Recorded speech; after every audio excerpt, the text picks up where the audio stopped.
back to the Citizen channel. We're all staying safe and well on our home match day programme watch. We'll read a couple of excerpts from pieces in this. Very interesting. A couple of quite divergent pieces today I'm going to read out to you, but still very, very interesting. Please, if you are new to this channel and you enjoy everything about City, I'm sure you will, please push that subscribe button, push the bell notifications. I'll try and do lots of different content, City past, present and forever, of course. And that great shirt in the background there. I mean, more on that in a moment as well. On a certain Marc McCarthy talks about that shirt and a certain player in that shirt. I don't think my lad, that was one my lad wore. I don't think we get much for that one. But you never know. You never know. So please join me.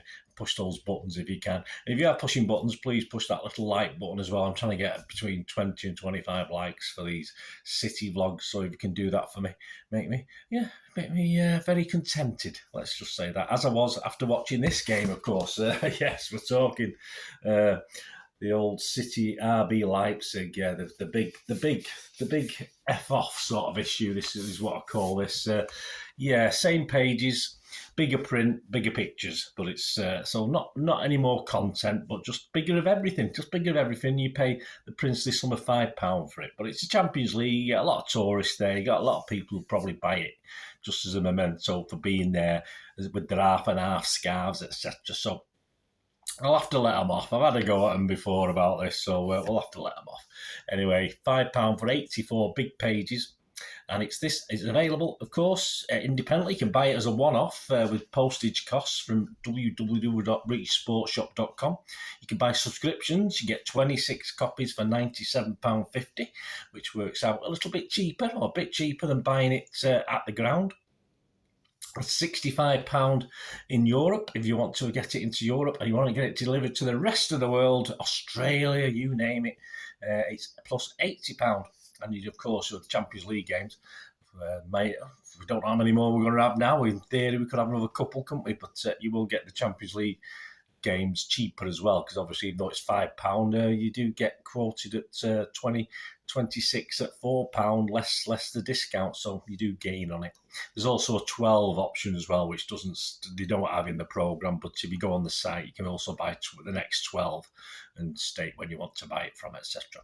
Right, let's have a look at the magazine. Enough plugs for reachsportshop.com.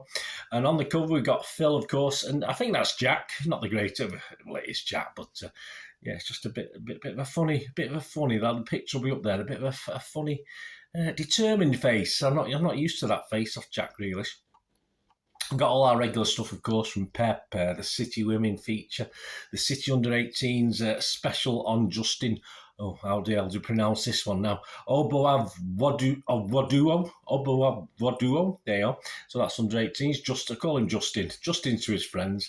And there's an EDS feature on another one, Lakyle Samuel, in the programme. And of course the main feature, the main interview, the main article is of course about Phil Foden inside. A couple of interesting stats. His shot accuracy is 44%, that's okay, and he's done or produced 322 crosses in 121 appearances so far in the Premier League. Buzzword, of course, talks football, talks last week, talks this week. And, of course, he talks about getting his OBE last week. So well done, Buzzer, from one of the princes. I can't remember the game. You know, the nice prince, not the one who's sodded off the other one. Head-to-head today is Diaz against Auburn. Yeah, not a bad comparison, this one. Respected centre-backs for both clubs. If you look at the passes completed, Diaz has completed 542 out of 558, and Orban has completed 426 out of 465. So you put that into statistics. Diaz's accuracy, his pass accuracy is 97.17, and Orban is 91.72. So not bad though, is it? Not bad. We knew Diaz would be better, didn't we? The German connection item looks at German players playing for City from A to Z, from Jerome Boateng to Bert Trautmann. So quick look at one or two, a bit more emphasis on Sane in the article itself. Not many words, so it'll probably take you about a minute to read it. Tales from the Continent with Simon Curtis, author of City in Europe, of course. looks at matchups with German teams since the 70s. Very much a German theme in this magazine. So as long as you don't mind reading history about the City and German teams, it's very interesting. It's great. X and the City features Gareth Barry, talking about his move to City, that first title, and what he thinks of the team now. But we'll have more of that in a moment. We'll have an excerpt from Mr. Gareth Barry. Kitted out, of course, Marc McCarthy. Ask Marc, MMMAC. And we'll go back to this shirt in the background there. Talks about the HA89 season kit, of course, and that Trevor Morley, that whole trip to Bradford and that important equalising goal. Yeah, a couple of interesting points in there as well about that. Watch it. Watch that Trevor Morley goal. See the celebration. See if you notice what Marc noticed. Obviously, the number 9 match-worn shirt is in his collection. He tells you how he nearly didn't get that, etc., etc. So that's good. Just a fun question now, the City quiz. I'll give you the answer at the end after we've read the couple of excerpts. City have faced one German team 8 times in European competition, so that's the most. So who is it? Who we played the most? Which German team? City Reflections and Gary James looks back at some, well, you guessed it, some matchups with German teams, some great old pictures from the 70s onwards. Kevin Cummins, yeah, and I'm going to read a little excerpt from him. He takes us back over to Leipzig, so a little bit of a history lesson, a bit of an interesting, I liked it, that's why I'm going to read it out to you. More on his piece in a minute. Matchmaker picks out 10 standout games for Sergio Gomez for Spain under-17s, Barcelona B, Spain under-19s, Huesca, which are a Spanish team, I've not heard of them, Anderlecht, and of course us. And now to the excerpts. Let's have a quick look at these couple of excerpts before I give you that quiz answer. Do it in order. Which one's first? Yeah, well, Mr. Kevin. We'll do Kevin Cummins first. He's got it headed in German. I'm not going to read the German out for you because I have not got a clue.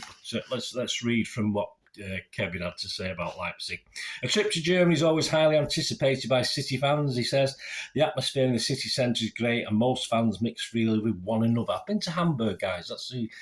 Apart from Wales, that's the only European jaunt I've made, Hamburg. I know, I'm sorry, I just never had the time or the money to do it. And I still haven't, in fairness, certainly not got the money. If we get to another Champions League final, I'll be there. But it has been difficult over the years. So it's great to finally go to Leipzig after the late COVID shutdown of last season's game at the Red Bull Arena. The city is currently enjoying a resurgence of popularity with Gen Zers, especially musicians, artists and designers who have been priced out of nearby Berlin and are turning Leipzig into something of a cultural hub for the creative arts. Architecturally, Leipzig is a really interesting city. I love the brutalism of Eastern European Plattenbau buildings, and Leipzig is a good mix of brutalism and Grundzeit architecture. There you go. You learn as well. You learn on this. You get to learn on these vlogs as well. I also have a strong interest in communist era graphic design and managed to find some marvellous examples in some of the buildings in the city centre. But we're here for a football match, so it was on to the Red Bull Arena, home of RB Leipzig. The stadium was cleverly built inside the former bowl-like Zentral Stadium, which held over 100,000. And was considered to be outdated, perhaps too large for a modern arena. Yeah, because it had a running track round it. So they've actually built this stadium inside where the original one was. It was completed in 2004 and Red Bull Leipzig took it over in 2009. Walkways take you to over parts of the old stadium into the new one. It's a superb ground. I'd love to go and see this one. It sounds really good, doesn't it? This is what took me eye when I was reading it. Generates a great atmosphere. I found myself sat directly behind Alfie Haaland, who seemed as impressed with it as we were. Yeah, he's there taking pictures with his phone. To make us all feel at home, there was a public transport strike on the day of the game, so it was a good hour walk back into town after the match. Here's a selection of photos, there'll be a couple appearing on the screen. Selection of photos that hopefully capture the flavour of our brief visit to the birthplace of two of my cultural heroes, composer Richard Wagner and the artist Max Beckman. There you go. So great little piece from Kevin. I enjoyed that this week. Fantastic from Kevin. Not that I don't enjoy them, but sometimes some I enjoy more than others, and that was certainly one I did enjoy reading. And on to X in the City. Probably 3 or 4 questions here. I'm just going to what he was asked, and I'll give you what he said. Of course, it's Gareth Barry on his excitement at joining City, ending our trophy drought. So let's have a look. He was asked, how do you feel about making the move from City to Villa in 2009? Excitement is definitely one of the right words. Aston Villa had quite a few years of being close to that Champions League spot, but not quite making it.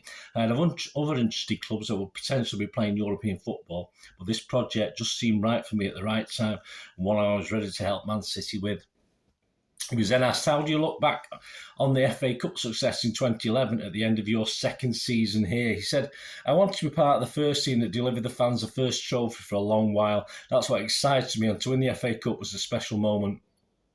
The fans had waited a long time for that, and for me it was more relief. Unfortunately, as a player, you get judged on winning trophies. I always back myself as a player, but until you win a trophy, that unfortunately gets held against you. So it was some individual relief as well as sharing the elation with the fans.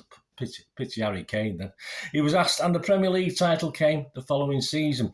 It was an absolute roller coaster, he said, of a season, not just the final game. We had a great start that struggled around December, and the title seemed to be over. I think with 6 games to go, we were trailing by 8 points, and you're chasing a team full of experience. But that game against United at home was a chance to beat them. Then all of a sudden, it's down to you. Yeah, fantastic night. One of the great nights at the Etihad. We've had quite a few. Then it went down. He was asked to that final day against QPR and Sergio Aguero's unforgettable goal, although you had made way for Edin Dzeko shortly before. Roberto Mancini was a really superstitious guy, and once something had happened and worked, he always stuck to it. Edin had come on a couple of times for me during the season, scored goals, so he went to that plan. I don't know if it was plan B, C or D. I was fearing the worst at that moment, but anything can happen in football, and we had a team of world-class footballers who could change the game, and that's eventually what happened. I don't really watch games back, so it took me a good few years to realise Sergio's shot went in at the near post. You don't watch games back. How can you not watch? I can avoid games we've lost, but games we've won and you've been part of. Yeah, Sergio's shot went in at the near post. I thought it had gone across the keeper, but we didn't care how it went in at that point. Well, there you go. That's X in the City, Mr. Gareth Barry. I like Gareth Barry. I think most City fans like Gareth Barry. Did a good job. Hope you enjoyed that. Yeah, just for fun, the quiz answer, let's give you that. City have faced just one German team more than any other in European competition, 8 times. It's, of course, the ever popular give us a B, give us an O. Yes, it's Borussia Mönchengladbach. So there you go. Did you get that right? Well, no prize, but if you got it right, well done. Yeah, a very good programme, guys. I like this one this time, especially if you like City against German club history, because there's plenty of that in it. So great. Yeah, if I had to give it a mark, what would I give it? Let me think. What would I give it out of 10? Shall we go for 7?